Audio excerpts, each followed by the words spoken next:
और रूस यूक्रेन जंग पर बहुत बड़ा दावा सामने आया। एक रिपोर्ट के मुताबिक रूस ने 17 महीने की जंग में यूक्रेन को नेटो से मिले 30% हथियारों को तबाह कर डाला है। रूसी सेना यह भी दावा कर रही है कि बखमूत में 1000 से ज्यादा यूक्रेनी सैनिक 1 घंटे में मारे गए हैं। रूस के दावों से हड़कंप मच गया है। अब ऐसे हालात में सवाल कई उठ रहे हैं। अगर यूक्रेन के पास मौजूद 30% हथियार तबाह हो चुके हैं तो फिर यूक्रेन रूस से जंग कैसे कर पाएगा?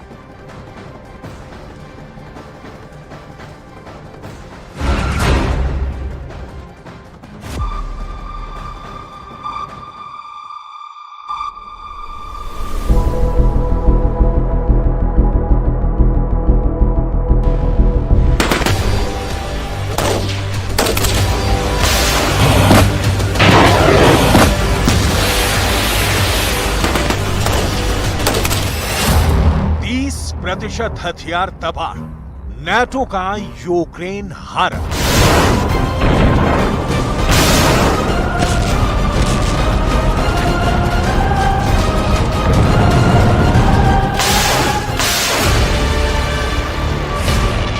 रूस ने पिछले 1.5 से 2 महीने के अंदर यूक्रेनी सेना का धुआं निकाल कर रख दिया है। 4 जून 2023 से शुरू हुआ यूक्रेन का काउंटर अटैक 2 महीने बाद ही पुतिन के तूफानी हमलों के सामने जलकर राख होता जा रहा है।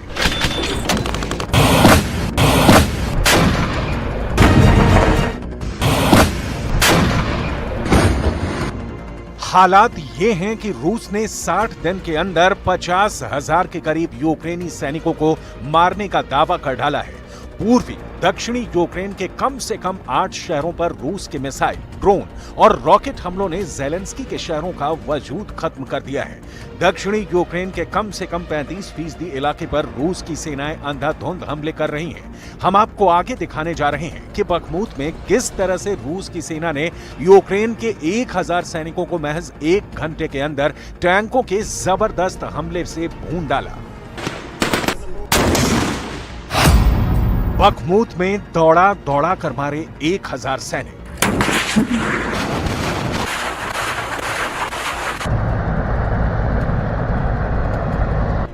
रूस के टैंक, रॉकेट, ड्रोन और मिसाइल हमलों के सामने यूक्रेनी सेना टिक नहीं पा रही है। पुतिन की सेना ने यूक्रेन को नाटो से मिले 30% घातक हथियारों को पूरी तरह से तहस नहस कर दिया है। जंग के मैदान में नाटो के लेपर्ड 2 टैंक जल रहे हैं, जबकि अमेरिका के हिमार्स रॉकेट सिस्टम को रूस की मिसाइल ब्रिगेड ने तबाह कर दिया है। इस वक्त रूस के Donetsk, Kherson, Kharkiv, Sumy, Mykolaiv, Zaporizhzhia पर भयानक हमले किए हैं।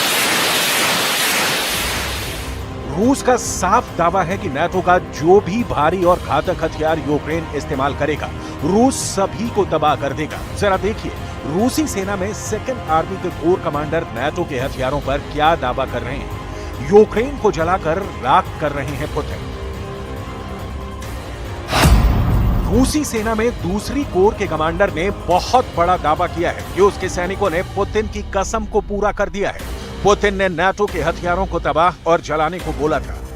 पुतिन ने यह भी बोला था कि पश्चिमी देशों के घातक हथियारों को चुन चुन कर तबाह कर डालो, और हमने नाटो के टैंक, तोप, रॉकेट सिस्टम और एयर डिफेंस सिस्टम को जला डाला है। रूसी सेना में 2री कोर के कमांडर ने दावा किया है कि अभी तक हम नाटो के 30% भारी हथियारों को जलाकर राख कर चुके हैं।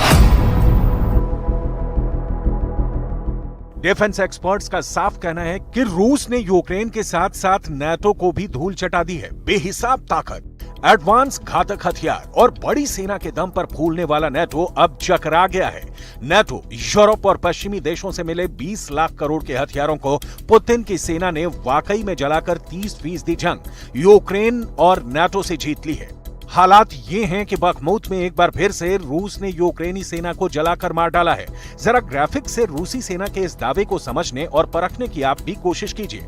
आखिर यूक्रेनी सेना के साथ रूस क्या कर रहा है? बखमूत में दौड़ा दौड़ा कर मारे 1000 सैनिक। रूस की सेना के दावों के मुताबिक रूसी सेना ने एक बार फिर से बखमूत पर कब्जा करने आ रही यूक्रेनी सेना के हमले को पूरी तरह से नाकाम कर दिया है। खबर के मुताबिक यूक्रेनी सेना के 10,000 लड़ाकों ने रूसी सेना पर हमला किया ताकि बखमूत पर कब्जा किया जा सके। लेकिन रूसी सेना ने बखमूत के पास आ रही यूक्रेनी पलटन पर बड़ा हमला किया। रूस के ड्रोन पायलट ने रूसी सेना को यूक्रेनी सेना की सटीक लोकेशन देकर रूस की टैंक, रॉकेट आर्मी का काम आसान कर दिया है। रूस के टैंक और रॉकेट के भयानक हमलों से यूक्रेनी सैनिक जंगल में भाग गए। लेकिन रूस के ड्रोन ने वहां भी यूक्रेनी सेना का पीछा नहीं छोड़ा और उनकी लोकेशन की सटीक जानकारी दोबारा रूस के टैंक और रॉकेट आर्मी को दे दी, जिसके बाद रूसी सेना ने जंगल में यूक्रेनी सैनिकों पर ऐसा प्रचंड हमला किया है कि एक भी सैनिक जिंदा नहीं बचा। रूस के दावों के मुताबिक उसने महज 1 घंटे के अंदर बखमूत के जंगलों में 1000 यूक्रेनी सैनिकों को मार डाला। Достаточно эффективно, энергично. По многим параметрам опережаем выполнение гособоронзаказа. По отдельным параметрам превзошли, или точнее перекрыли уже задания этого года. Исходя из этого, необходимо сформулировать наши задачи на оставшиеся. यूक्रेन को जलाकर राख कर रहे हैं पुतिन। दुनिया भर के डिफेंस एक्सपर्ट्स रूस की फायर पावर को देखकर हैरान हैं। TOS-1A जैसे रॉकेट सिस्टम यूक्रेनी सैनिकों के शरीर जलाकर कोयला बना रहे हैं।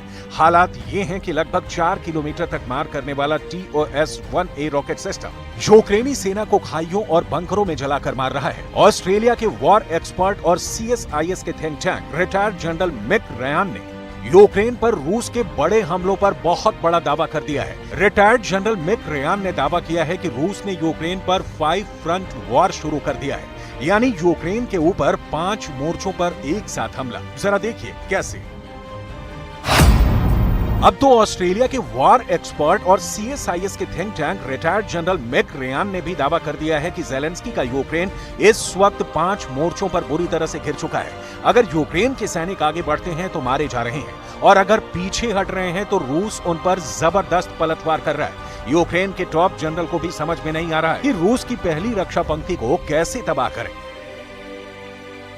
В Запорожском направлении после провала наступления вооруженные силы Украины севернее населенного пункта Работино Запорожской области вооруженными силами Российской Федерации нанесены сосредоточенные удары высокоточным оружием большой дальности।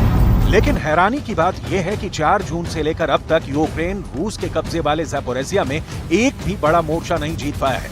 महज छोटे-छोटे मिलाकर 8 गांव पर यूक्रेन कब्जे का दावा कर रहा है।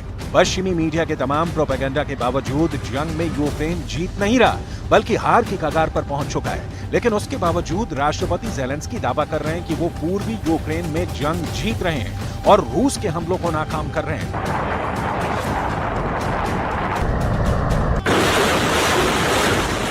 Рятувальна операція в Покровську Донецької області. Після російських ракетних ударів. Ракети «Іскандер» проти звичайних житлових будинків. Всі наші служби працюють на місці. На жаль, є жертви, є поранені, є загиблі. Мої співчуття рідним та близьким.